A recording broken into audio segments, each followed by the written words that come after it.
Lowe's knows to bring your vision to life, it's important to find the right color. That's why MyLowe's Rewards members get a free Valspar paint or exterior stain sample to test your look to confidently refresh your space. Offer valid in-store only 8/7 to 8/20. Limit 1 per customer while supplies last. Discount taken in time of purchase. See associate for details. Rewards program subject to terms and conditions. Details at lowes.com/terms. Subject to change. Hello, hello. Hi. We're back in a new environment. Yeah. Very nice. We're on vacation. Yes, we are. I'm Selene Castrovilla. I'm Pascale. And this is Life in Jest, a show where we subscribe to Chaucer's sage words in the Canterbury Tales. Many a true word hath been spoken in jest. So we are in, where are we? Massachusetts. We're at a very nice Airbnb. Yeah, super very nice. Very large apartment. Yes, I was not expecting this. Usually things look better in pictures, but in this case, this place looks better in person. Oh, yeah. I've never seen that before. Yeah, this is definitely very nice. They should change their pictures because, it was fine. We came to go to Boston and to Salem, but it's more expensive to stay in. The hotels are insane. Yeah, and this comes with free parking. That's what I was looking for. I just love that. It's your favorite thing? Because every hotel I looked at, the parking was like maybe $40 a day. Yeah, when you stay in a city, that's what happens. Yeah, it was very expensive. And the hotels were more expensive. Yeah, and hotels, I like Airbnb better because it depends on the situation, but you can get a kitchen. You usually get use of a kitchen even if you have to share it. But in this case, it's a whole apartment. Yeah, 2 bathrooms, 2 bedrooms. We each get our own bathroom, which is cool. Yeah, it's nice. It's a very nice place, except for the volume on the TV. Yeah, we can't figure out how to turn it up. It doesn't work. So we just kind of read the... I was listening intently. I hate closed caption. I hate it. I always have closed caption on. No, because if I'm reading that, I'm not looking at the people. I know, but I don't know. I think my hearing might be going. I just... No, that thing, there's something wrong with it. It was only stuck on 8. No, I can't. Yeah. I'm one of those people, like the old people that put the TV up loud. Well, I couldn't hear it much either, but I was struggling because it was very low. Closed captions inhibit my ability to actually enjoy a show because I'm reading them and I'm not looking at the show. Oh, usually I will watch, but if there's something that's kind of garbled, I'll look. Like I have it on, but I'm not really watching the closed caption. It's like a backup. I have to turn it off completely at home because it just distracts me. My kids always watch it like what their problem was. They're not old fogies. Yeah, I don't know. I think it's a way you're used to it, maybe. Like I think young people all do that now. They look at closed captions. Yeah. It's not bad. I guess it's just not for me. The funny part is I hate foreign films and TV shows where there's closed caption. Right. They're annoying. Because I think I have to pay attention more. That's what I'm saying. Yeah. It's like, it's something to worry about. It's another ball in the air that you got to think about. Yeah. And plus, if I'm going to read, I'll just read a book. Yeah. So now you see my point about that. Yeah, what's with us? You're the one who said you use closed captions. Oh, no, I just meant, we were so upset about that volume. Well, I couldn't hear. Yeah. Well, I think people understand that. I mean, it's such a nice TV, too. I mean, if you like TVs, like I usually don't care, but it's fairly nice. What qualifies a nice TV? It's just it's TV. I don't know. It's big. It's like, I mean, I wouldn't get one that big at home or whatever, but... Is it that big? It's a lot bigger than mine.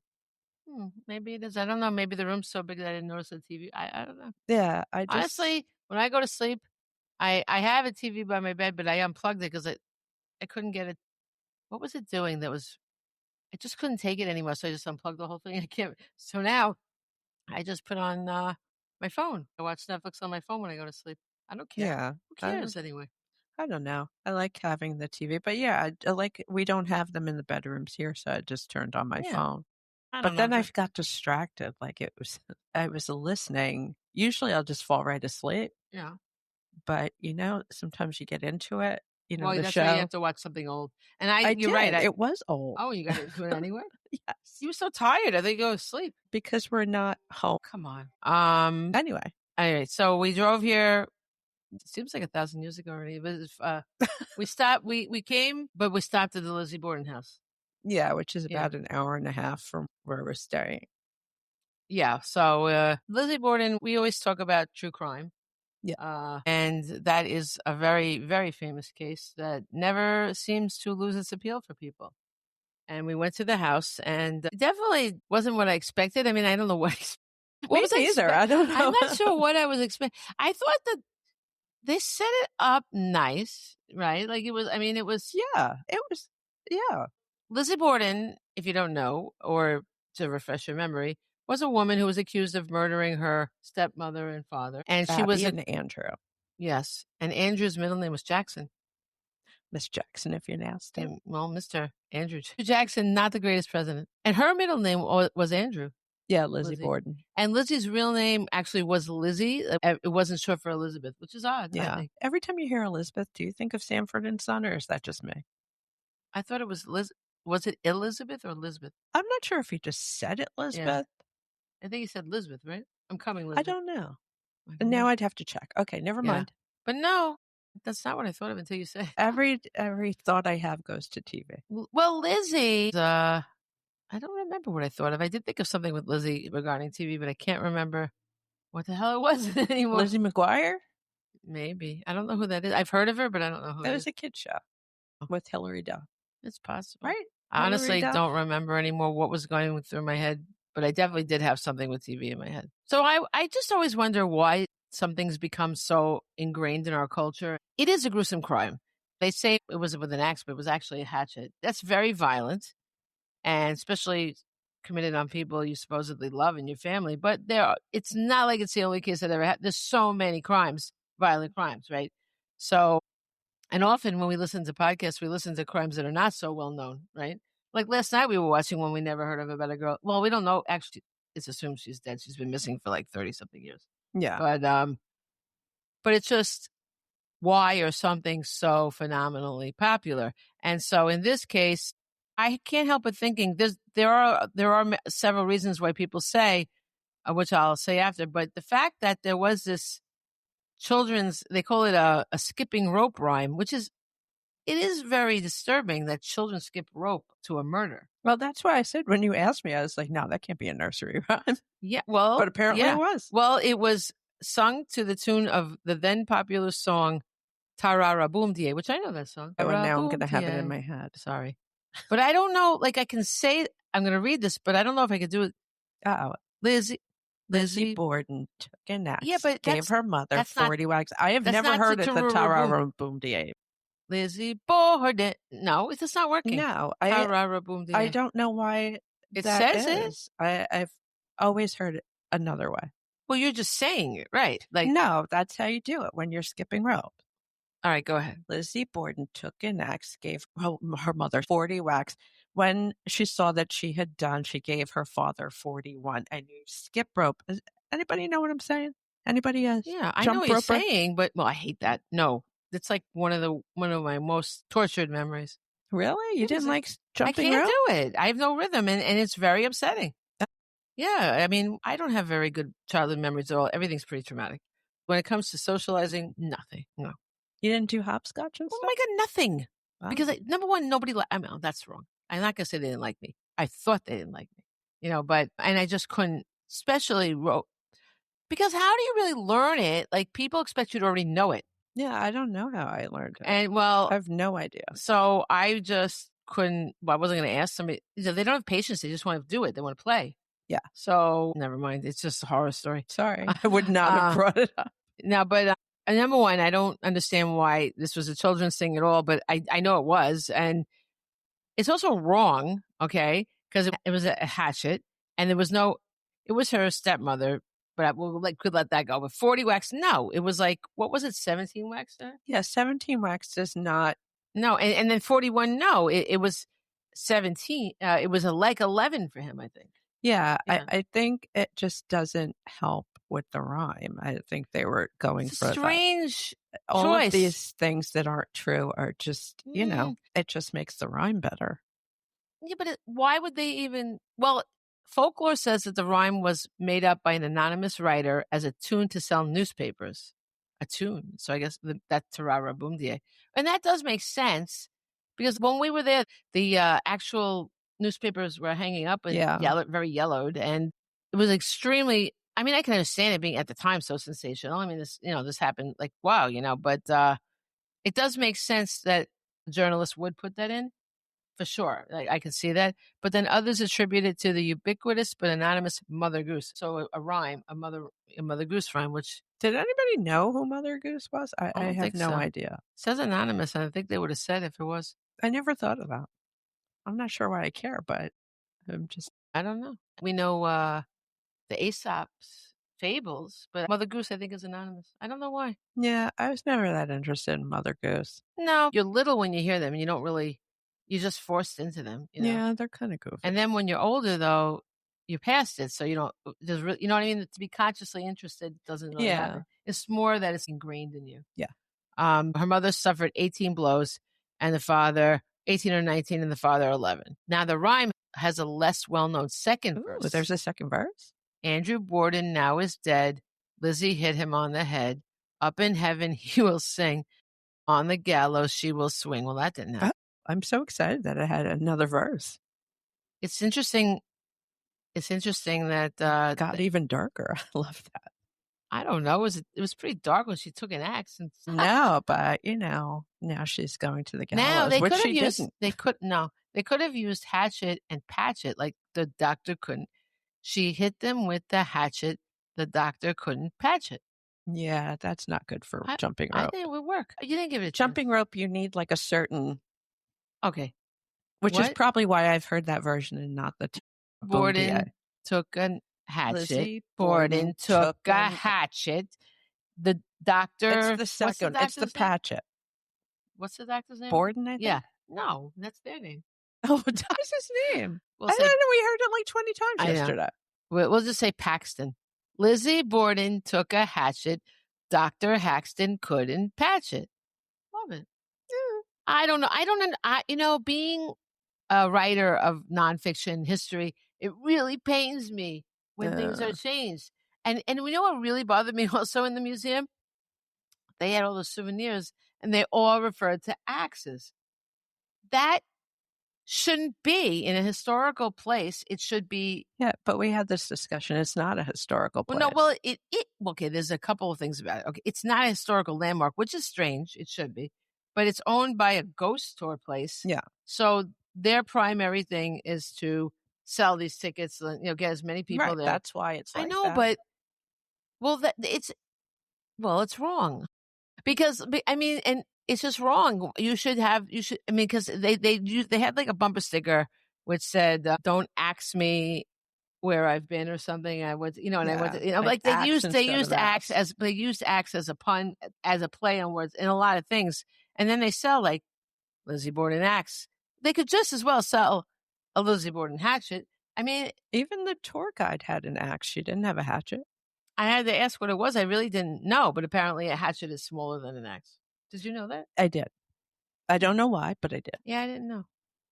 But I just am a stickler for stuff, and I guess in a way, and also some of the things we asked the girl. She was kind of new working there. She did seem a little thrown sometimes by the questions we were asking.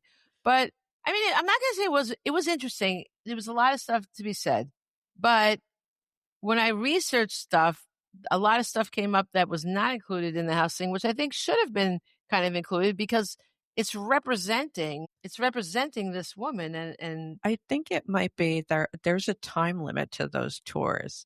So you can only do a certain amount of information. Okay, they have other tours. Wait a minute. Cycling through. Okay, I'm gonna say they included things that had nothing to do with Lizzie Borden that could have been eliminated. Okay, yeah, like upstairs, they had a whole room that's supposedly haunted by children it's horrible. They were murdered by their mother, but this had no direct correlation to Lizzie Borden. Yeah, but being it's owned by the ghost hunter, right? people, Well, that's what I'm saying. They're trying to sensationalize things, right? They're trying to add things to get you. They could have added more about Lizzie. They didn't really talk about Lizzie Borden haunting as much as they could have themselves. Oh, I agree. I would have liked to know those things. I'm just saying. Yeah. I'm just thinking about it from their perspective. But their perspective, well, that just again. it's sad that it's owned by people. These like historical societies still want to sell tours, but I think it's more because they want to educate people. They're not about looking for how much money can I make from this. They're looking to really educate people about history. Whereas privately owned, companies for profit, they want to make as much money as possible. And I'm not saying they were not accurate, but I'm saying it's a shame that a historical site where something happened or whatever is not held by more of historical society, like what's the name of where we were? Fall River? Fall River. Like the Fall River Historical Society, whatever it is. Like if they owned it, it would be more I just think it wouldn't, like at the end, and then charged us, this was ridiculous. They charged us $7 to go in the basement. That I was annoyed about. I mean, it's only $7. No, but it was that's the point. Up. Yeah. Right. Well, why wasn't the basement just included? Okay. And right. The basement wasn't that interesting. The basement was just set up like where they said, she's like, well, podcasters sit down here. I'm like, well, why would podcasters want to sit down here to film when they could do it in the actual room where somebody was murdered? Downstairs, nothing happened. Upstairs, there were murders. They could do it like the living room would be perfect because it's a living room. You could sit, you could, or even in the dining room where Lizzie was supposedly ironing handkerchiefs while the mother was being murdered there, right? They also performed this is really stupid and odd. They performed the autopsy on the woman, on the stepmother in the dining room. It was stupid, but I think they did things like that. It's like when they had the wakes, it would be in the person's house. Well, they'd be laid out. The wake is, ew, did they? But an autopsy is particularly disturbing. Of course. In someone's, it was odd, and they were looking for poison, evidence of poison, which these people, I can understand wanting to know more, but maybe first you should process the crime scene as it is. Maybe think about the hatchet wounds and think about, they did not process, but my story, my point about the podcasting or whatever, people, they said they do seances downstairs also. Why wouldn't you do the seance in the room either where someone was murdered or think it's because the basement looks creepy. I don't think it did. If the lights were right, it would look creepier than upstairs. I think a room where someone was actually murdered is the most creepy. Once again, it's not that I don't agree with you, but I think for the can't be sensational part of it, I think that's what their reason they're is. Just trying to make more money by having a reason to go down there. It's also possible. I mean, and I don't know how many people pay the $7 to go in the basement. Well, I think a lot of people, because if you're there anyway, you're obviously interested in this, right? Otherwise you wouldn't be there. So most people are going to do it because, it's that FOMO. You got to know what's going on in that basement. Because they don't really tell you anything except, do you want to go in this basement? And you figure that there must be something. Which is a very real thing. Yeah. And you like, well, I'm here anyway. Why wouldn't I do this, right? You know what I mean? I know. I was so annoyed by that. But and also, it said they implied that paranormal activity happens, and of course they're not going to say. No one ever would say something will happen, but it was nothing. They had one photo of like heat censored, the infrared of some a ghost cat. No, but it wasn't. There was a picture. Well, they didn't. They did talk about the cat at length. She had the infrared of the ghost cat. Oh, that was the cat? Yeah. Okay, well, the cat has nothing to do with anything, and the cat died very recently because we saw a picture of the cat in the gift shop. Right. It was like a contemporary cat. It was not. And then they had paw prints that the cat had walked. The cat lived to be like 24, right? 21. I thought they said 24. 21. Somebody else's cat that I heard recently. Yeah, I was all about the cat. So, but somebody else said some cat lived to 24. I must have read that. I mean, that's possible. Yeah, sure. Anyway, it's fine about the cat, but it has literally nothing to do with Lizzie Borden. Yeah, it was just a cat that walked through paint or cement or something. And then she's talking about this ghost cat. But when you're selling a ticket to something in the Lizzie Borden house in the basement, it kind of implies it's going to be about Lizzie Borden. It was not. And then they had this like picture, like like some sort of it was like when they do like a Rorschach test and you see this. Well, she suggests to you that it's a face. Now, honestly, I've seen other faces and things that I thought were faces way more than this thing looked like. I mean, it looked like a face. It was okay. Do I think it's some paranormal thing? No. No, and it didn't look like anybody involved in the case particularly. No, it's like when people say they see Jesus and then people flock there. It's right. it's just a coincidence. It kind of looks like a face. It also, it wasn't the perfect face. It had like, it wasn't. No. I mean, but if you looked at it, you could, sure, it's a face. But I think if someone suggested to you that this is something else, you might see that thing. Oh yeah. You know, that's, she was very suggestive of it. But I personally, I even did it in the bedroom upstairs where the stepmother was killed. I always see things in wood, like in the knots in wood. I always see things and usually they look horrific.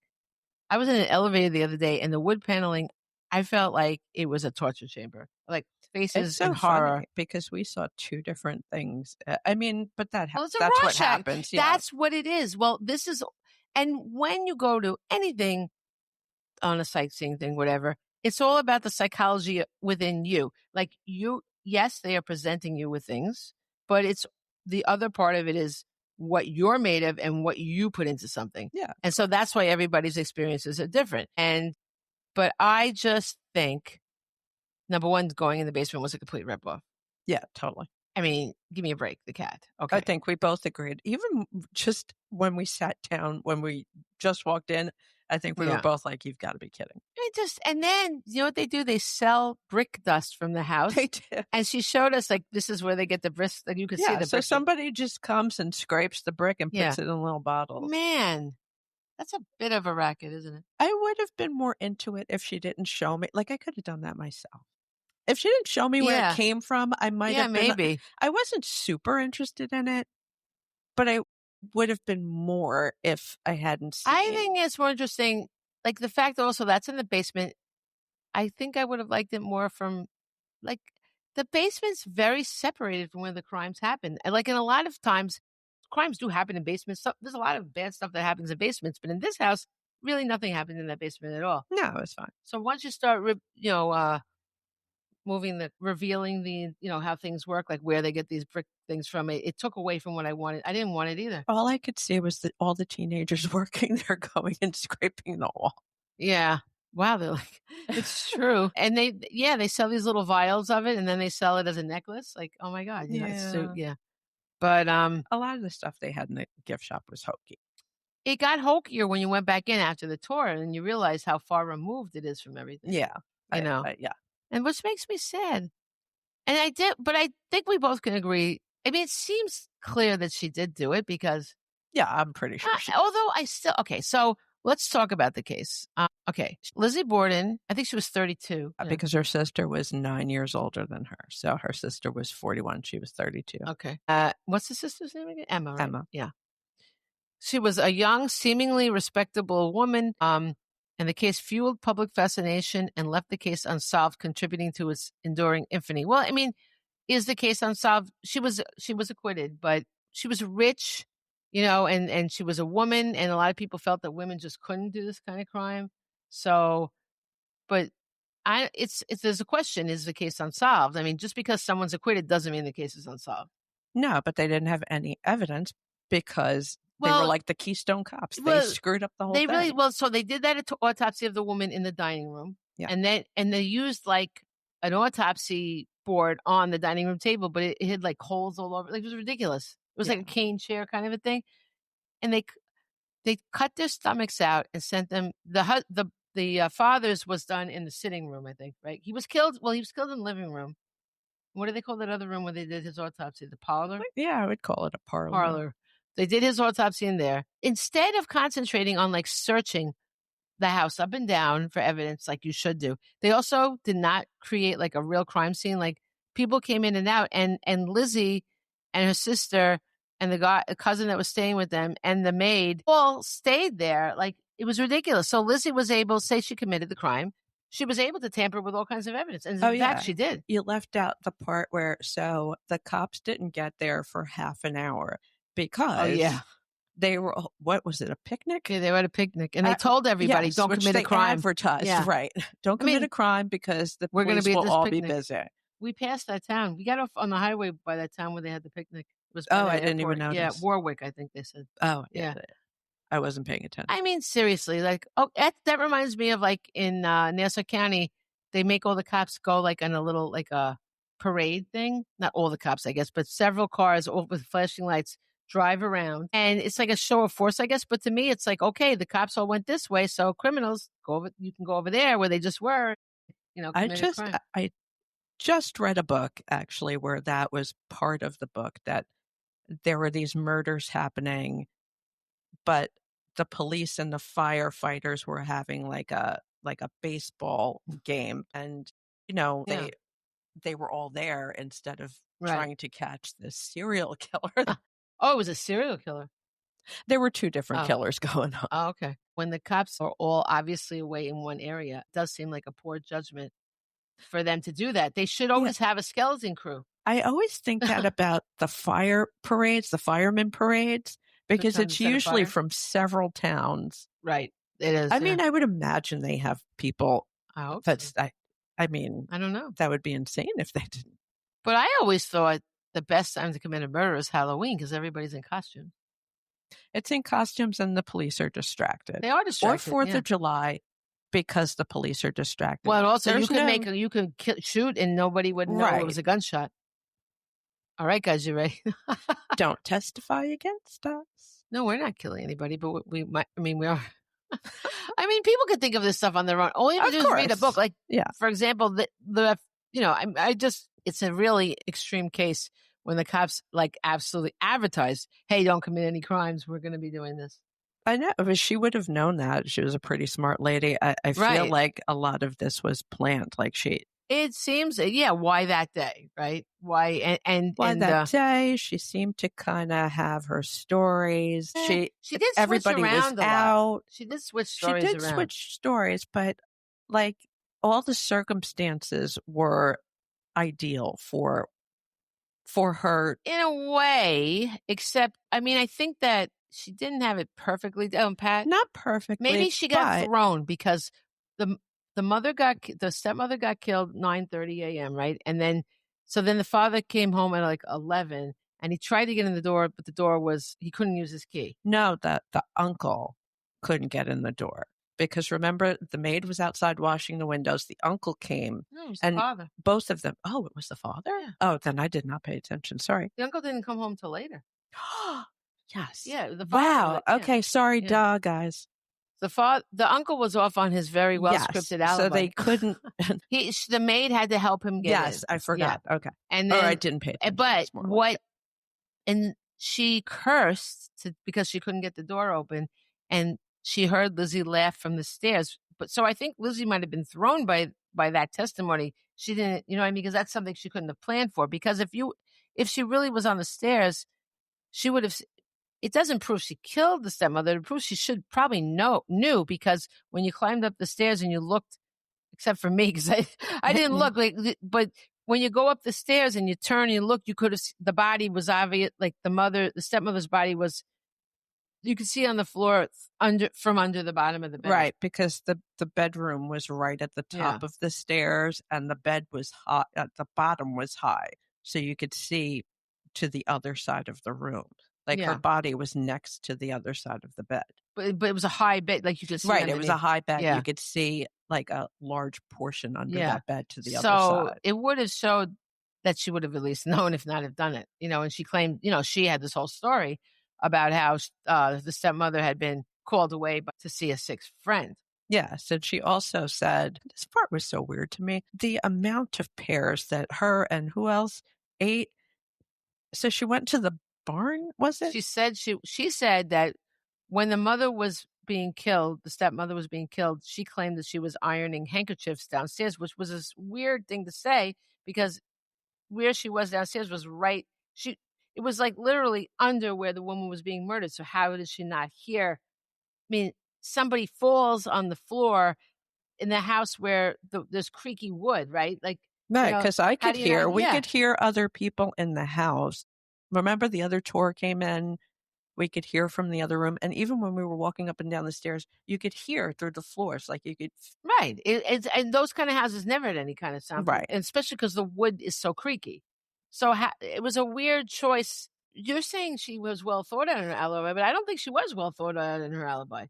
Because I think it would have been a better thing to say that she was not in the house at all or something, or just specifically right under where it happened. But at some point she said she was in the barn or whatever. That's when the father died. Ah, wow. I wasn't. Yeah. It's weird because I was paying attention to certain things, but not to other things. Yeah. What is happening? She was ironing the with the world's iron smallest was so iron. Tiny. It's so funny.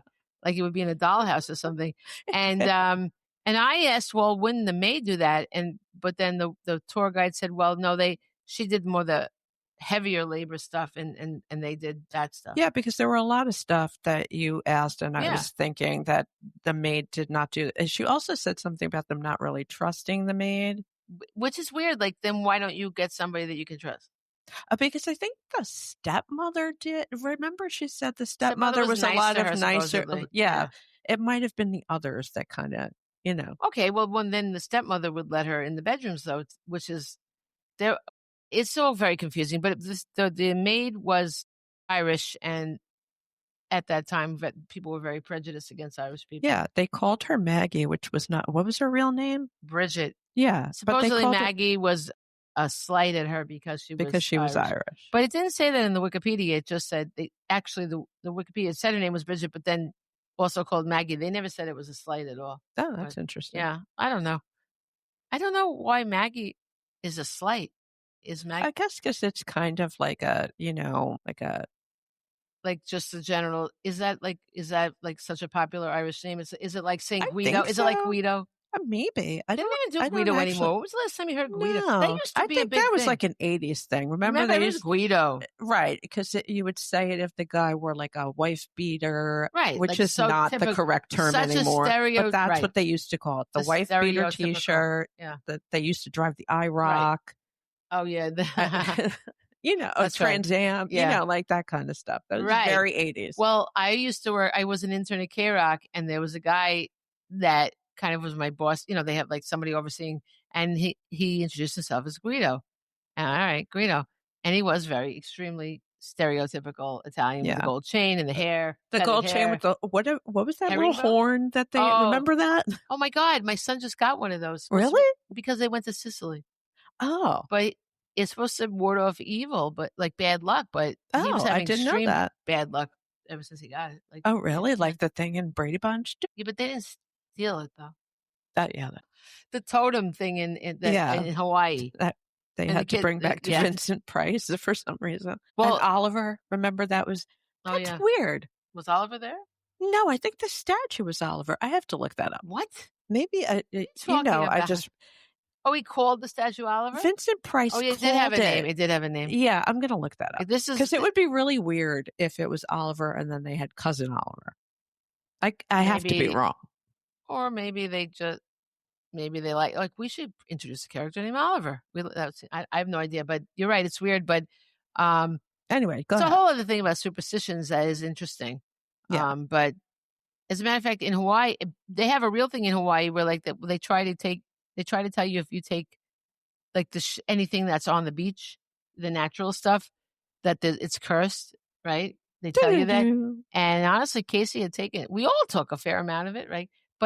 And I'm like, maybe we should mail this back. But it was, then I'm like, no, because I found out that they claim that a tour guide made up the whole thing just to stop the people from. Yeah, that sounds very much like a. Yeah. Yeah. So anyway, what was this? Oh, so the Guido thing, I did want to share that the guy was called Guido, but it turned out his name was not Guido. It was a nickname. Someone said to him, "Oh, you're such a Guido," and he loved it, and he wanted to be called Guido. So that's how ridiculous that was. Yeah. So I don't know about that was a big thing. There was a lot of that in the 80s where you'd call certain groups. Yeah. Like you had the stoners, and this one was really bad. Don't say what they called girls. Oh, what? What did you think I was going to say? There was something I heard recently on Howard, and if Sal said it, I don't really want to say it. Oh, I don't know what that was. No, this was. It's just inappropriate. Girls? Yeah, like a certain kind of girl that was, loose?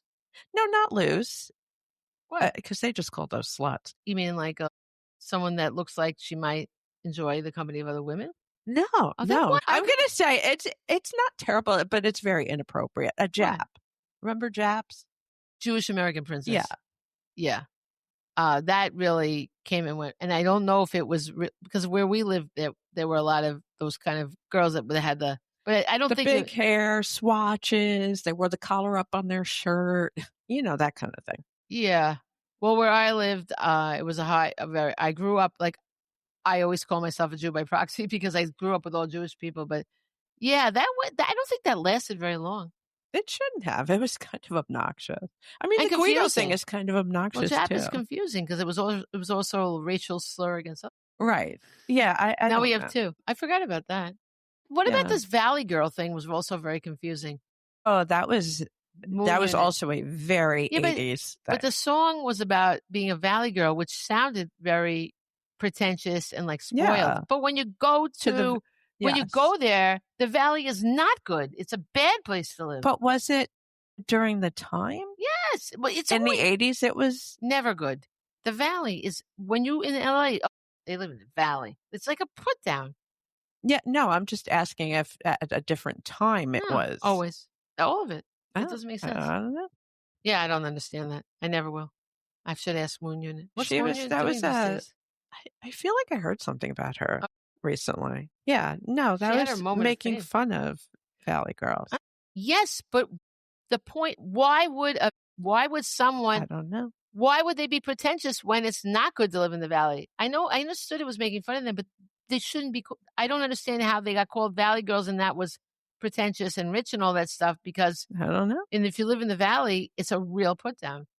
Yeah, I don't know. People go through a lot of lengths to not identify as living in the Valley. I don't know. Yeah, I don't know. I don't even understand this Valley. It's huge. It's huge, the Valley. Oh, really? Oh, yeah. It's all over the place. And you don't know you're in a valley. Like, you seem high enough. I don't know. It doesn't seem. I guess I did not go there. You did. That comedy club we went to was in the Valley. Oh, was it? Yeah, but it doesn't seem like it's in a valley. It doesn't seem any different than anything else.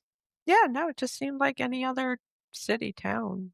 Yeah, I don't understand it. I lived there for a year and I still don't get it. I also found that I went to one of the canyons. Was it Laurel Canyon or Topanga Canyon? I took you through Laurel.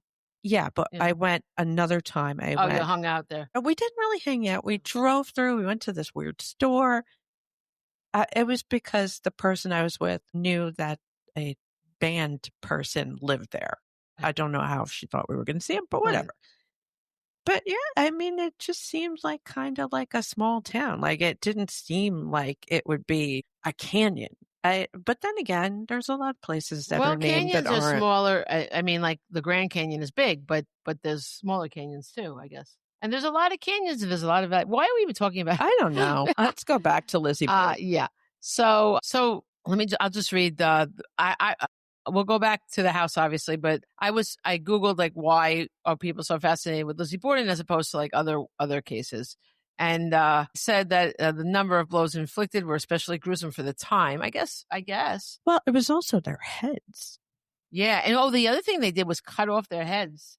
They secretly cut off their heads. They did a second autopsy, which was in secret, and because supposedly they were buried, but they really weren't, and they did a second autopsy. And they took their head. This is awful, a desecration of corpse. And they used their heads in the trial, like in the courtroom. Yeah, but first they boiled the heads to remove everything off the skull. That's absolutely disgusting. Like in a lobster pot or something. By the way, the guy took them home. She did not give a satisfactory answer about the secret autopsies. Why? Because they said, like, they hid it from Lizzie. That's what I assumed she meant at first. Well, she meant everybody. Right, but she didn't at that time. She did later. I guess she was saving it, say that there were other suspects. But when I asked, she was kind of like, Well, I don't know. I mean, all I know is that I know it was a total secret to anybody. Yes. But I think now, I mean, it doesn't matter if you're a suspect. I don't think they can just do that with a body without telling people. Like, no, I don't think. I mean, but this was 1890. Yeah. But I mean, the fact that the guy took them home, boiled them in his lobster pot. How do you live with yourself? I don't know. Do you think he'd use that pot again? Probably. Gross. I don't know, but the whole thing's disgusting. And they put him in the court, and then Lizzie fainted. Well, of course she fainted. It's shocking. She had no idea they were going to be there. Yeah. You can't blame her for that. And the skulls had big, jagged holes in them because they had a picture of the woman's head. That didn't look as damaged as the skull. I found it disturbing. You didn't. It looked fine to me. It just looked like she was talking, and all I could do was look at that picture. I'm like, what is that? It just looked like the back of a head to me. It didn't. You didn't see like it was all cracked? So what? It was still whole. It wasn't like the skull itself with the hole in it. I don't know. The head looked whole. It bothered me. And wasn't bloody at all. What was going on? Why wasn't it bloody? Because they probably washed it. They shaved the hair. They shaved the hair down. What the hell is the point of that? Like I have you no saw idea. nothing I with don't that. know. Yeah, I would. To me, it just confused the issue. To me, like because you didn't see. I think the skull shows way more with the holes in it. Yeah, I was more bothered by that picture. Well, why would a skull have holes, but the back of her head doesn't have a hole? How did that happen? I don't. Well, I think the holes were on the sides. I don't think they were in the back of the head. I said, well, so the back of the head picture was not needed at all. But anyway, I don't know. To me, that proved nothing. It's funny. You and I both regard things differently. Yeah. It's like a jury, right? Like everybody sees things their own way, So the Bordens were a well-known and somewhat wealthy family in Fall River, Massachusetts, making the murders all more shocking. What they say he had at the time, it was $500,000, but it would be like. No, I think it was more than $500,000. It might have been $1 million. I thought she said half, but whatever it was translates to like, I don't know, 12 million now or something? Yeah, something like that. Like he was wealthy. Yeah. I mean, he wasn't crazy wealthy, but it was also a penny pitcher and they didn't have, she did say they didn't have indoor plumbing, but I researched, it turns out you could have indoor plumbing, but he was too. She did say that because I was like, those bathrooms obviously weren't there, right? She said that they didn't have the indoor plumbing. She said that they used the chamber pots. Yeah. I know that, but she didn't say that they could have had indoor plumbing, but he was too cheap. Oh, yeah. No, she didn't say. Okay. That's the part I didn't know saying. That's what you meant. That's what I was saying. Like, I don't. And meanwhile, he spent money, like he bought his wife's family a house. So I don't understand why somebody that would be that generous to do that would not pay for their own indoor plumbing. He bought the girls a house too, because remember they sold it back to him? Yeah, that's weird. I don't really get all that, but they were very, on one hand. Keeping your IT team sharp isn't optional. It's essential. CBT Nuggets delivers high-quality IT training led by real-world experts who know what teams actually need on systems teams will actually use. Whether it's staying current on cloud, networking, or security, CBT Nuggets makes training simple, effective, and scalable. No fluff, no wasted time, just smarter, faster IT teams. Thousands of companies trust CBT Nuggets, and yours can too. Go to cbtnuggets.com/solutions and start training today. Spoiled, but on the other hand, the man's not paying for indoor plumbing that was available. Like, to me, that would be a splurge. I think that's what these spoiled kids were trying to say. Because remember, they said they wanted a bigger house. They wanted to live in a better area too. Yeah. But to me, the most important thing would be the plumbing. Yeah. To not have to do the bedpans anymore? I mean, come on. That I would be all about it. I don't understand it. But what's he saving his money for? You know? I don't know. I don't understand that. But anyway, so the trial and acquittal. The trial was a media spectacle, and the acquittal of Lizzie, despite some compelling evidence against her, fueled public debate and speculation. When you always say she has crazy eyes, and she does definitely in the pictures have crazy eyes. Yes. But they said she was on the morphine. Yes. The doctor, whatever the doctor's name was, it gave her morphine for the trial. And so she was always like really high as a kite. So you really couldn't say. It also explains, I was trying to look up quotes, and all her answers were very like. She's high. Yeah. Yes, it does explain her answers. Yeah. So that does also add another layer of questioning. But that doctor really liked her. Like it was very scandalous. After her acquittal, he was seen taking her to church or something. A different church than he went to, and not his wife was not there. He was married. Yeah, he definitely. I think that people were kind of smitten with her. In a way, like at least he was. Well, look at all these murderers in jail that have women. I mean, someone even married Charles Manson. Seriously. Okay, so then unsolved mystery. The unsolved nature of the case and lingering questions about Lizzie's potential guilt or innocence have kept the story alive. Yeah, I can see that. Oh, I have to correct myself. I'm not sure they got married, but he had a girlfriend later in life in jail. Okay. I don't know. I would have to check that too. There's a lot of checking. Fact checking will happen. Media frenzy. The case occurred during a period of rapid growth in mass market newspapers and magazines, resulting in widespread and sensationalized coverage that amplified public interest. Oh, so it just happened to be at a time when these things were happening in newspapers and magazines, things were growing. So that's interesting. Victim perpetrator role reversal. The case challenged societal expectations as it involved a woman from a prominent background being accused of a brutal crime. Yeah. Like, so if she had been killed, and say the role was reversed and it was father. It's true. It probably wouldn't have. Interesting. And then the nursery rhyme, because I think the nursery rhyme really, it's these little things that perpetuate in culture. For example, the Midnight Ride of Paul Revere. There's that poem, right? Because there were other people that did rides as well. There was at least one other one. I am an expert in many parts of the Revolutionary War, but that's not one of them. I will say that. But I know there was at least one that you never heard of the other person. Why? Because of the poem, The Midnight Ride of Paul Revere. It's that simple. Why do when we talk about George Washington, like there's a lot of things we never hear about that. Well, I've written about them. I hope people are hearing now. But why do they talk about Washington crossing the Delaware? Because of that painting. Because someone made a painting of him crossing the Delaware, but there's no painting of him at the Battle of Long Island. There might be late now, but like nothing famous like that. That's like one of those moments because it's memorialized in a very famous painting. I think society goes to those simple things. A nursery ride that's said over and over again, and then a painting. That's the thing that sets something apart and makes it stick. Yeah. Which says it's like we're not big on like analyzing and really like. Have you been here? That's what I'm saying. I find it very sad that it's a simple. You don't find that about everything? And even, another thing is like slogans, right? Like, you know what I mean? Like people vote based on a friggin' slogan, like it's catchy, right. Like it's disheartening that people are that easily swayed by a slogan. Yeah. So anyway, I'm just saying. So I vote for the nursery rhyme being the reason why she's so famous. It might be because, like you were asking me when I knew this rhyme, I don't know. I just did. Yeah, I don't know why. We all know it. Like, but how? And I knew it was wrong, but I still bought the magnet. Yeah, you bought the magnet that says that.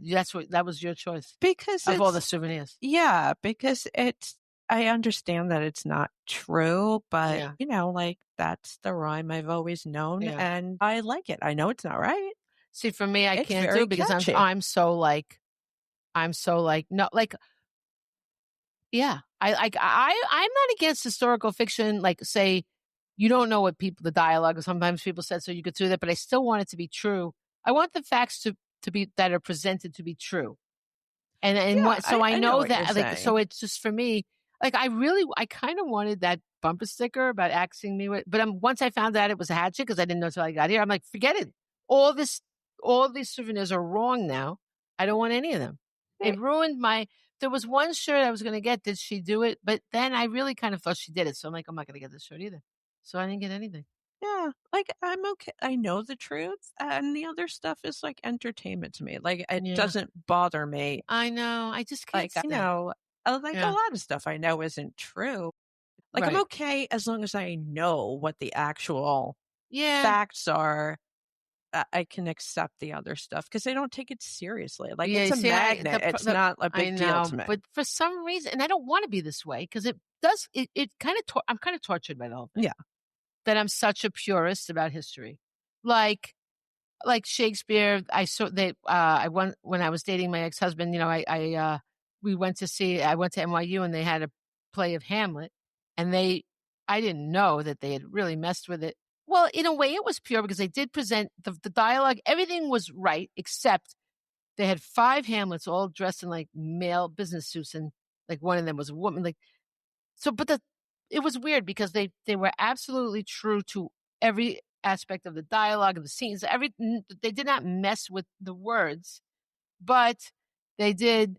Like Polonius basically was dressed like a used car salesman, and there were 5 Hamlets reciting everything in unison, which is now that's the part that would annoy me. Well, I was annoyed, but now when I think about it, it's maybe technically not wrong because, like, I guess Shakespeare never said how to dress people. You know what I mean? Like, like, so it's an interpretation, and like maybe it's showing all the different aspects of Hamlet, like psychological, but that doesn't really work because they're all saying the same thing. So it's not like they're portraying. I don't know. But I am a little more lenient to it now. But at the time, I was completely horrified. And I was like, this is not how it is. And I was like, so, I also get like that, but about different things than you. But I have my own things that it irritates me when people don't get. About things you care about. Yeah. See, it's things we care about. I'm very like that about music. Like, it annoys me when people don't know anything about it. Like I told you about that. I went to that laser light show. Oh, yeah. And I love Metallica. I've been seeing Metallica for 30-something years, right? Yeah. So I went, they were having a laser light show, which is goofy, but whatever, by my house. Fun. I've gone to several and they were very enjoyable. I've been to like Pink Floyd, Led Zeppelin. I liked them. They were good. But I think I'm a little more serious about Metallica because I know everything. You do. You always have a story. There about are Metallica. certain bands that I know everything because once I'm in it, I'm in it. Right. So, and they played like all these, like the goofy hits. And I'm like, really? I mean, and I get it because nobody's coming for like the deep tracks because why would they? It's not fun. It's not. But for me, I was like, oh my God, they have so much better stuff than this. Like Enter Sandman, like everybody knows, like grandmothers know Enter Sandman. And like, you know what I mean? Like that's like, it irritated me. And I'm like, I don't know why I'm so irritated by this. Well, I still enjoyed it. Oh, the people were like yelling rock and roll between the songs. I was like, where do you think you are? They like, yeah, that's weird. I would never yell rock and roll anywhere because that's just goofy. It's a goofy thing to do. The people were goofy. Right. I get weird with stuff like that. Like I also, this is a very unpopular thing because everybody does this, but for some reason it irritates me when people wear the band shirt to the actual show. That annoys me. I don't know why. Well, that doesn't make sense. Of course, why wouldn't you? I'm saying everybody else seems to be fine with it. For some reason, it irritates me. And I wear band T-shirts. So you're wearing a Metallica shirt right now. So you wouldn't wear that? I would never wear it to a show. Why? I don't know. I didn't say it made any sense. Because you're showing your allegiance to the band. I bought a ticket. I don't need to show my allegiance to the band. You get excited. Okay, so I bought, like, we're here with the revolutionary stuff. So, like, I bought this shirt. It says, what does it say? The job of a writer is to make revolution, what? Irresistible. Yeah, so I'm going to wear that, even though we're not, like, I have this, and then I have another one that talks about the 250th anniversary of the revolution. I'm going to wear that while we're walking around, Is that bad? That does not bother me at all. Well, but it's sort of the same thing. It is, but it's not my thing. Once again, I have been telling you this whole 2 days. So nothing is rational with me. It's just you have certain rules about things that you're passionate about. Okay, but it doesn't. But then rules that shouldn't apply to anybody else. But it just is the same thing when I'm doing as someone wearing a Metallica shirt to a Metallica. Yeah. It's exactly the same thing. And listen, everybody does it. Okay. Yeah, I would do it. Every time you go to any show, I used to go see, always, I feel like I'm just such a typical Long Islander when I say it, but I used to go see Billy Joel a lot, right? And Billy Joel is a super Long Island. And I would why wouldn't I wear the shirt from another concert? It's just me. I understand. But, I was wearing like a Van Halen shirt. And you wore that to that? No, I was wearing it somewhere else. And the guy I was... That would be an interesting choice. There was a person in the group I was with that goes, did you get that at the concert? And I'm like, yeah, why? And he goes, I only like band T-shirts from the actual show. And I'm like, you know what? As opposed to a bootleg from outside? No, it was a bootleg from outside. But because I'm not crazy. But it was bought at the show. Like I was at a Van Halen show and I bought the T-shirt. I didn't buy it from a store. Okay. And that was his thing. And I was like, all right, wow, I don't get that at all. But I'm like, I'm weird too. What about my niece when I told her, what was she wearing now? I can't remember. Oh, when they wear T-shirts, but they have no idea what the band is? Oh my God, that makes me insane. I'm like, I thought it was so cool that she knew it. I can't remember. Oh man, I can't even remember what it was. Probably Def Leppard. Seems to be yes, it was. Shirt. I think it might have been Def Leppard. Yes. Yeah. A lot of young people wear Def Leppard. And I'm like, Metallica shirts for some odd reason. And she's like, I don't know, I just like the shirt. I'm like, what do you mean? Oh, it was a specific one of the albums. It was like Pyromania, Hysteria. No. Maybe it was. I don't know, but it was a specific, not just the band, but it had a specific reference that I got excited what she knew. She knew nothing of the whole thing. Oh no, a lot. It was it had something with a leopard. Like, it said Def Leppard, but then it had like I don't know. It just made me so angry. Like, I don't know why that she didn't actually. I don't know why that annoys me too. Well, because why would you buy a shirt of a band why would you buy a shirt that you have? I don't understand why people wear things they don't know what they're wearing. Why are you wearing something that's maybe they like leopards? But even if like you bought it and you're mistaken about what it is, at least you had a concept of why you were wearing it, right? Yeah. You know what I mean? Mm-hmm. I have no problem with. We only know what we know, right? Maybe you thought this and it made you want it. Just the fact that you thought, oh, it was a cool shirt or whatever, like that's so odd. I don't get that. But that's another thing. That's our hang up. I have another question. It's not theirs. This is just something I always wondered. We have gone off the rails. But there's another question I have to ask. Yeah, go ahead. Why, with Victoria's Secret, they were selling the pink thing, but the things weren't pink? Oh, I don't know. What the fuck? I have no idea. What? You know? I don't know. I did like that Victoria's Secret song when they said that Victoria's a dude. You ever hear that song? No. Yeah, it was like a thing. I heard it first on maybe TikTok. I saw a video of it. The girl, that's funny. They showed a girl like all sad because she got picked on for not being as thin as other girls, or whatever. Something with Victoria, and she's like, and she starts perfectly singing the song about Victoria's Secret. And then I weirdly heard it on one of Beth Stern's Instagram posts. She was playing the song was playing in the back. She's dancing funny. with the cats. So it was a good. But anyway, yes. Well, all that to say, it just shows my point about humanity, like that people are, when it comes to, you think they're showing to allegiance for something when they don't even know what the hell they're talking about. That's very true. Yeah. But everybody's but I'm not even being judgy about it. I'm just saying everybody's got to do their thing. I feel thing. disappointed about people, especially when it comes to, I don't know, like there was a quote, I was looking for a quote today, and it said, the more we look in the past, we're looking forward. And I think it's so true that we're learning about ourselves so much when we learn about history. And that's why I think, because psychology doesn't change, right? And that's why I think it's so vital that we pay, one reason why we must pay attention to history. And so I find it completely disappointing when people have a silly reason for an allegiance to something like a nursery rhyme, but yet such consequential things are left unexamined. Makes me nuts. You know what? I'm one of those people, so I can't really say, but like, I do agree. You know, but I will say, you always have interesting things to say about Metallica. Like, and I understand that they say, I don't think that they're like, I don't like focusing on like death. Well, that's not true.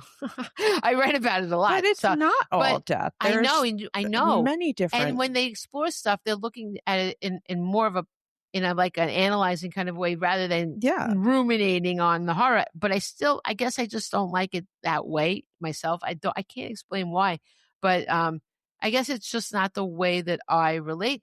It's all in the way we relate to material, right? So I don't have that way of relating to the music where like you find your way into it that way. But for me, it would be more like reading about it. Well, it's kind of like Stephen King. Everybody's like, well, he's just a horror writer. But that's not really the focus. There is horror. Yeah. And there is kind of, supernatural, but it's mostly about relationships. Sure. Absolutely. And not like the human condition between people. Right. Absolutely. Not just, married, That's why I used to read them a lot. And it certainly wasn't for the horror or that. It was about that. I did like that. And after a while, I just couldn't take it anymore because some of the stuff, just for me. But it would, okay, like that book with the pie.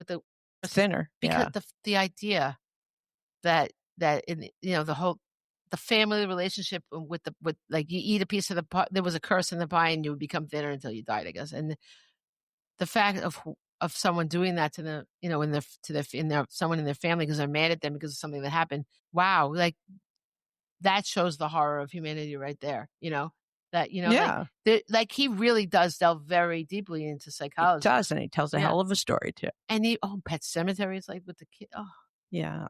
There's so much, it's about consequence of your decisions. Yes. There's a lot of that. So yeah, I think that's the only reason, like I respect him greatly, but it got to be too much for me, a lot of it. But no, yeah, I've always valued him for his analyzation of humanity. Yeah. And he wrote a great book on writing, by the way. Amazing book. I know. I don't even write, but I read it. Great book.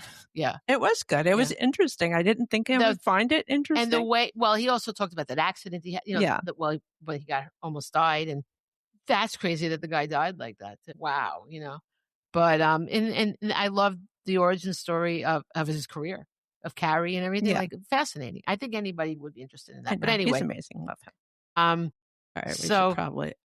I'm sorry. no, we don't have to. What time? How long have we been doing this? Like an hour and change. Have we already? Yeah. Okay.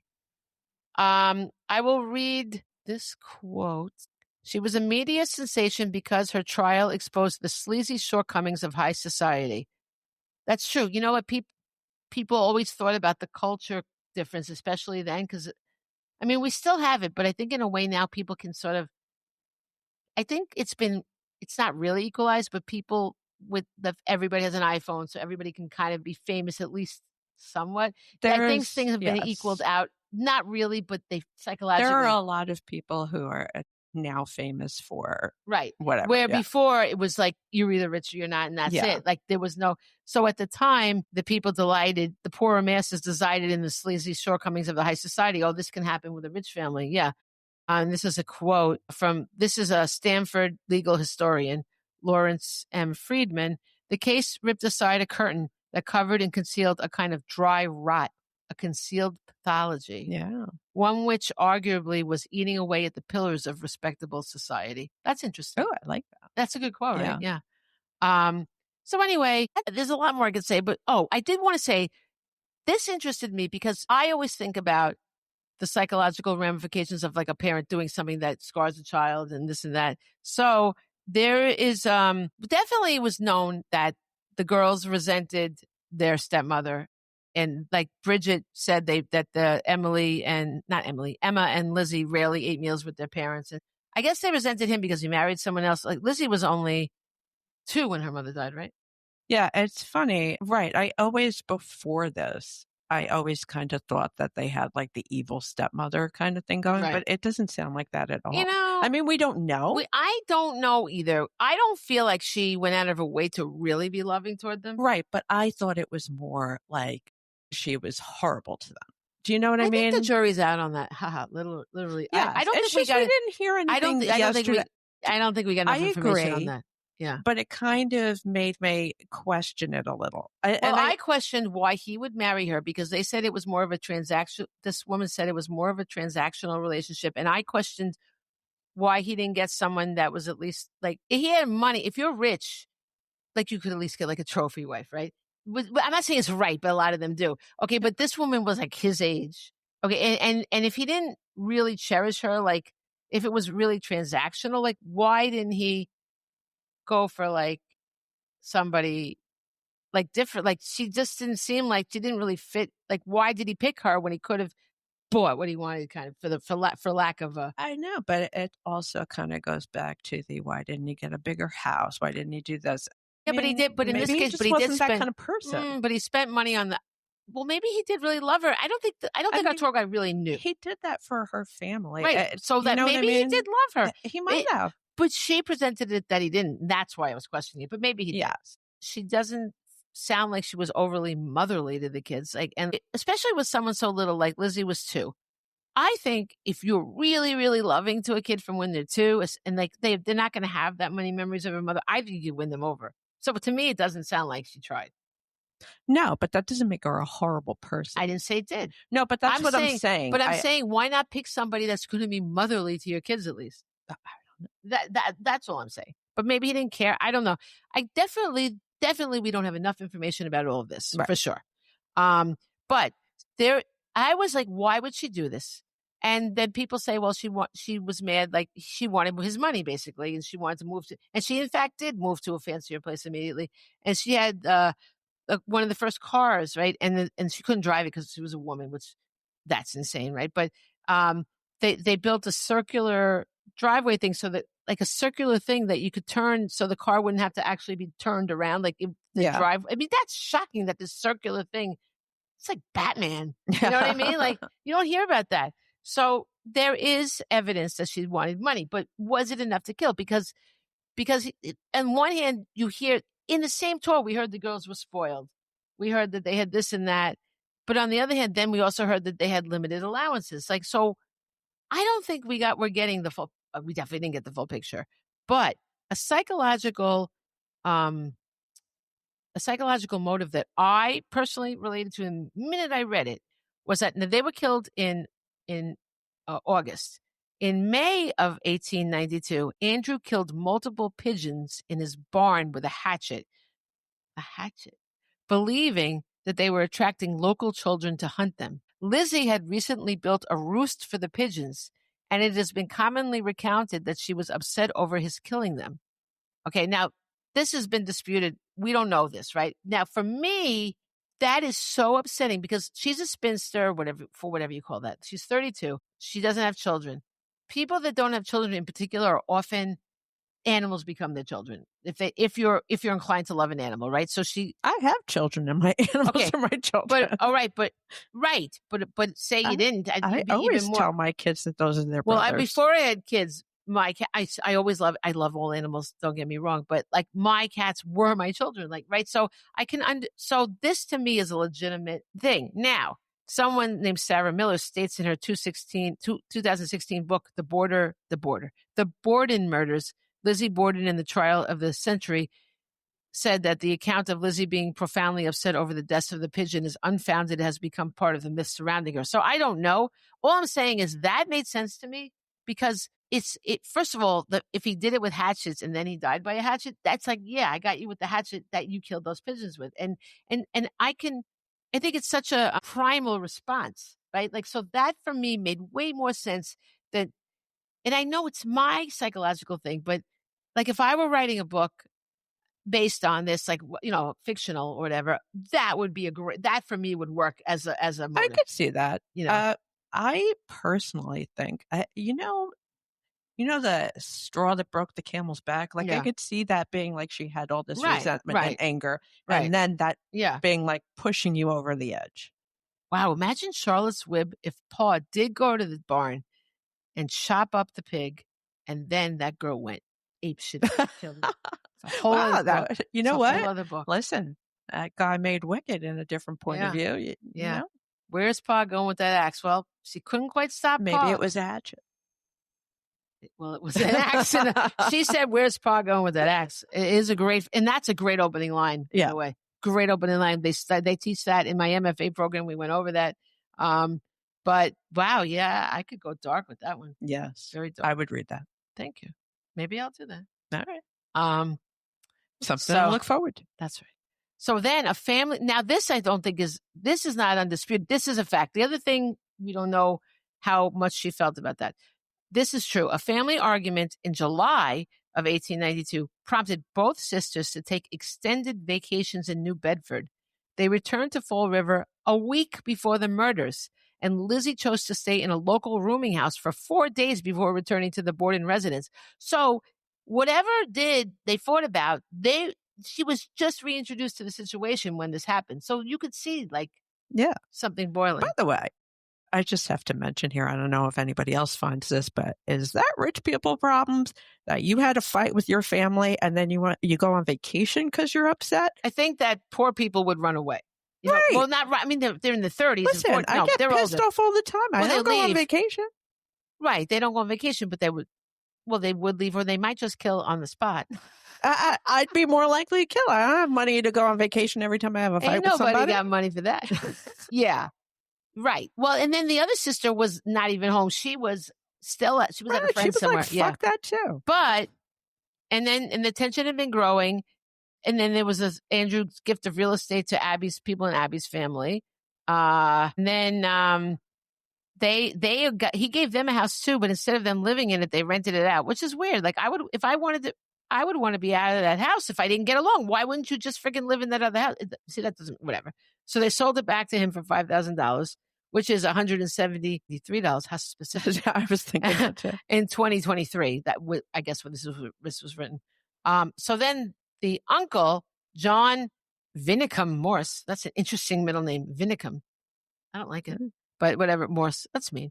Lizzie and Emma's maternal uncle came the night before the murders, okay? And Andrew invited him to stay a few days. Now, I do think it's interesting that the guy arrived, boom, and then they were dead, okay? And this guy had a very, very specific, he had like a receipt. He had so much alibi stuff. It was like he must have, I feel like he knew it was happening, even if he wasn't if something happened because the man had a receipt for a penny stamp. The man had, he said names of people he just met on the street. Why would he get their names? You know what? There's 90% of me that agrees with you, but there's 10% of the crazy me that thinks, isn't it a possibility that he was just kind of OCD and nutty?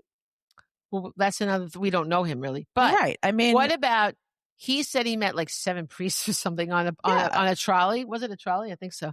But the trolley driver did not remember ever seeing him. Okay, so that's big. I know, but is that really weird? Well, you would remember 7 priests, but would you just remember a random priests guy? Were on like the thing was it was on the route of course they would remember. But the priests were on the route every day. Okay, so the guy, so the guy could have said that he saw 7 priests because he knew that there was a route. If he had been coached by Lizzie, she could say, this is your alibi. Of course. Say there's these priests because every day these priests are on this because it's of course it's possible. Okay, so, and apparently, according to our tour guide, if he had not been on that trolley, he would have had time to come kill. Yeah. So I'm just saying, I would have liked more of that. Now, am I going to go study this? Probably not, because I have my own things to study that I'm working on, so, but I do think there is so much room to speculate here about that. Now, it sounds like she did kill them, but maybe she didn't do it alone. Maybe, maybe. Who knows?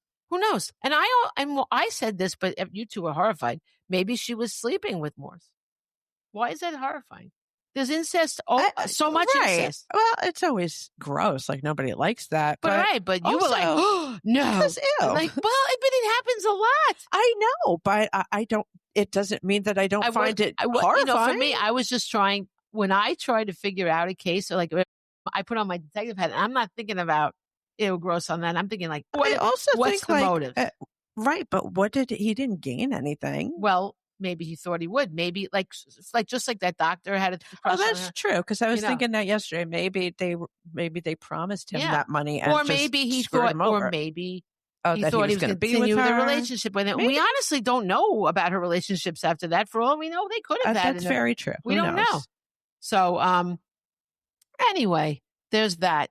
And then I'm going to just skip to, all is to say, and she was acquitted. And the jury was like a bunch of, it's interesting because of course women couldn't be on the jury then either, but the men, I think everybody was kind of mesmerized by her. And there was one other thing, that she was caught burning a dress that had like brown stains on it.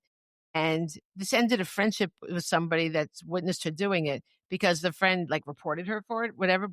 And so there was really no way to prove what it was, because those stupid cops, if they had just searched, they would have had this dress, right? And then they would have been able to test it, whatever they can do these days, right? Yeah. But they didn't. So she was able to burn it. Think about it. These women stayed in this house, had guests over, had all the evidence around. And so, of course, it was, and it's just kind of interesting that someone saw her burning the dress. I would have done it probably at midnight alone, whatever. But so she said that it was paint that she dipped the skirt in, and then they got people to testify, oh, yes, she did the paint. Now, of course, you could say they paid people. We don't know. But honestly, I do think it would be hard to convict her on what they have, because it was themselves to blame for that. Yeah. They never found the murder weapon. They never found, there's so much, Yeah. And she said she was in the barn eating pears. 3 pears. And they're like, it was so hot in that barn. Now, why didn't she just say she was in the orchard? Because the guy, now the uncle, when he came home, walked past all the crime scene stuff, did not ask what happened to anybody, and took some pears and ate. He went in the orchard and ate pears. People like pears. But, okay, but if he didn't ask what's going on, which is very odd, like maybe he knew. Maybe he did, or maybe he's just a weirdo. Right. I often wonder if you're guilty of something, why wouldn't you make sure? Because they say, oh, he didn't act interested, he didn't do that. We saw that in the case last night. The guy. Why don't they help with the searches? Why don't they ask what's going on when they're guilty? Because some people are just not right. It doesn't mean they killed anybody, but they're just not right in that. Well, if you're a calculating murderer, though, you should know. I mean, everybody knows you're suspected if you don't. Right or wrong, people judge you on your behavior. And number one is, did you ask about things? Because if you didn't, maybe you already knew. But once again, people are weird. Well, that does sum it up. So then the thing about the stairs, the fact that she laughed also made her sound kind of evil. I think she's laughing. Someone's dead and about to be dead. Like, oh, all right. So there's a lot of other things, and you guys could definitely, obviously. Oh, Dr. Bowen, that's his name. The guy, the doctor. And what is their last name? Borden? All right, it's true. It's true. It's very similar. So there's a lot of speculation, but probably, usually the simplest answer is the best. And it does seem like she probably did it. Yeah. Yeah. And so, and she had tried to buy poison the next day, but wasn't able to. Yeah. So she tried to do it the clean way. Honestly, poison is not, it's not an undetectable crime. They can find the poison. Like people think she got away with killing them with a hatchet. She did. So it's worse. Yeah. I mean, if she did it, but the dentist just got convicted for poisoning his wife with the milkshakes. That was a crazy story. Yeah. What a jerk. He tried milkshake brings all the girls to the yard. He said that she wanted to die because he wanted a divorce. And so he was doing it with her blessings. Because you always choose to die in the most tortured way possible. With milkshakes? Okay. I think it was smoothies. Okay. Do you? When you're dying? Okay. So they're definitely very long. All right. Well, we're going to cut some of it. But I just want to go to the end. Where is it? Okay. I wanted to say that a lot of things, the trial has been compared to the later trials of Bruno Hauptmann. That's the guy with the baby? No. The baby, the kidnapping. I have no idea. I don't know who that is. I'm trying to tell you, the kidnapping of the guy, the guy, Lindbergh baby. I think that's the kidnapper. Ethel and Julius Rosenberg. Oh, that's sad. And O.J. Simpson. This trial has been compared to them as a landmark in publicity and public interest in the history of American legal proceedings. And there's been many, many things made in show business and books, but I thought this was interesting. In a January 21st, 1956 episode of Alfred Hitchcock Presents called The Older Sister presents a fictionalized account occurring 1 year after the murders, where Lizzie and Emma have a conversation revealing who the murderer was. And I think that's interesting. It's called The Older Sister, so maybe it's saying Emma did it. I find that interesting. I would like to see that. And then ABC commissioned The Legend of Lizzie Borden. This is one you saw. You were telling me about 1975, a television film starring Elizabeth Montgomery as Lizzie Borden. And of course, she was bewitched. What was her name on the show? Samantha. And this is, and in the movie, she got naked before she killed them. So that's why she didn't get blood on her. It was later, I think they did that for shock, if you want my opinion. It was later discovered after Montgomery died that she and Borden were in fact 6 cousins once removed, both descending from 17th century Massachusetts resident John Luther. And then the genealogist who discovered it said, I wonder how Elizabeth would have felt if she knew she was playing her own cousin. I think that's kind of remarkable. Yeah. What are the odds of that happening, right?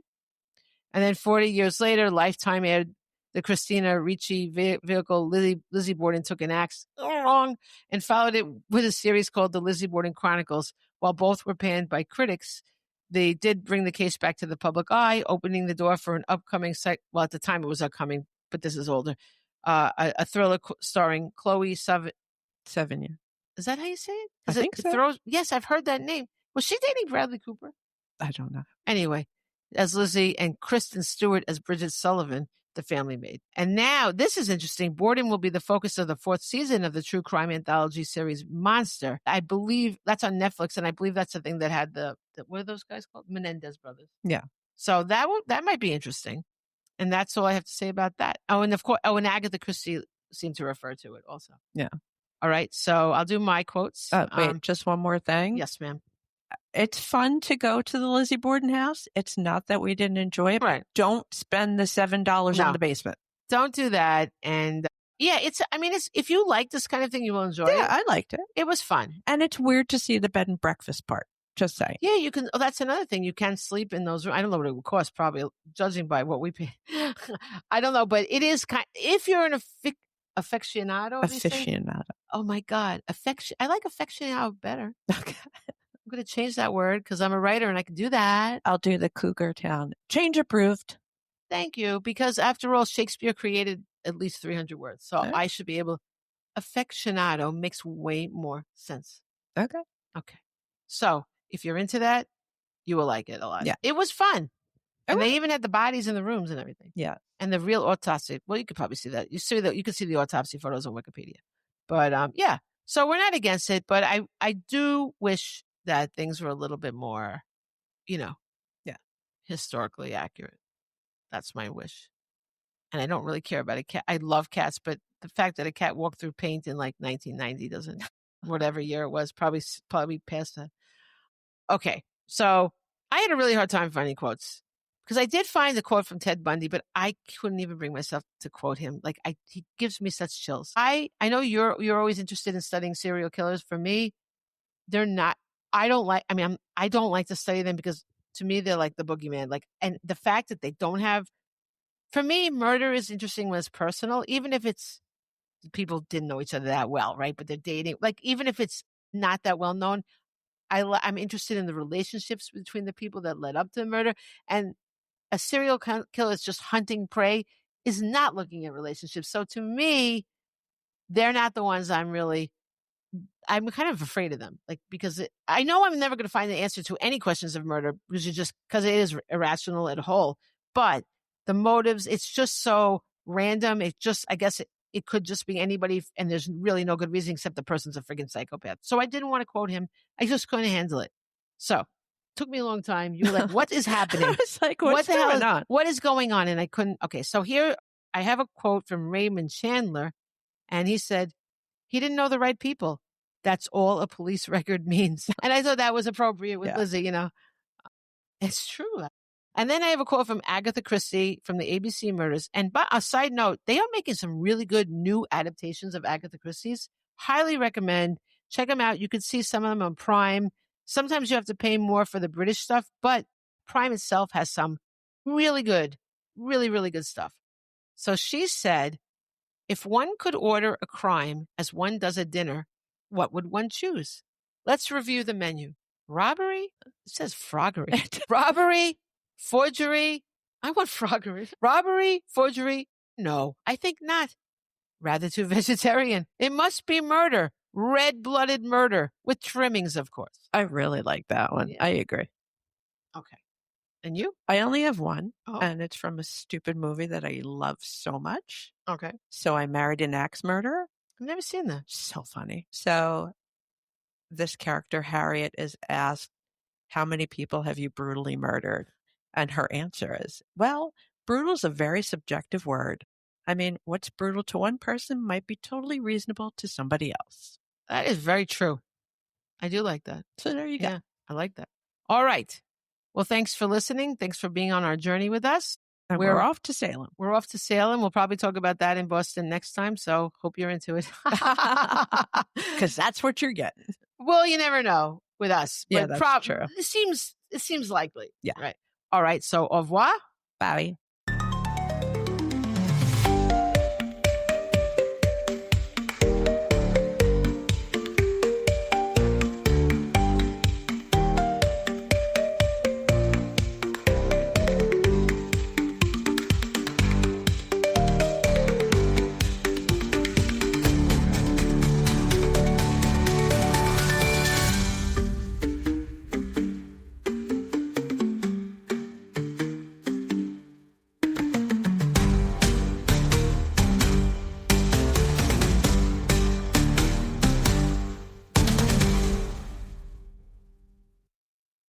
Prescription products require completion of an online medication consultation with an independent healthcare provider through the LifeMD platform and are only available if prescribed. Subscription required. Individual results may vary. Additional restrictions apply at lifemd.com. Read all warnings before using GLP-1s. Side effects may include a risk of thyroid C-cell tumors. Do not use GLP-1s if you or your family have a history of thyroid cancer. Confused on where to start with weight loss medication? See the lowest prices available with or without insurance for Wegovy, Zepbound, and more at TryLifeMD.com. 95% of LifeMD patients said starting their weight loss journey was simple. Listen to Tara's story after losing 42 pounds. You just take your shot. It doesn't feel like you're on a diet. What I wasn't expecting it to do was to shut off the food noise. I've gone from 237 to 195. This was life-altering, and if I can do it, I feel like anybody can do it. Get your free insurance benefits check in minutes right now at TryLifeMD.com. Nearly 96% of patients said they would recommend the LifeMD program to anyone who wants to lose weight. Get started right now at TryLifeMD.com. That's TryLifeMD.com.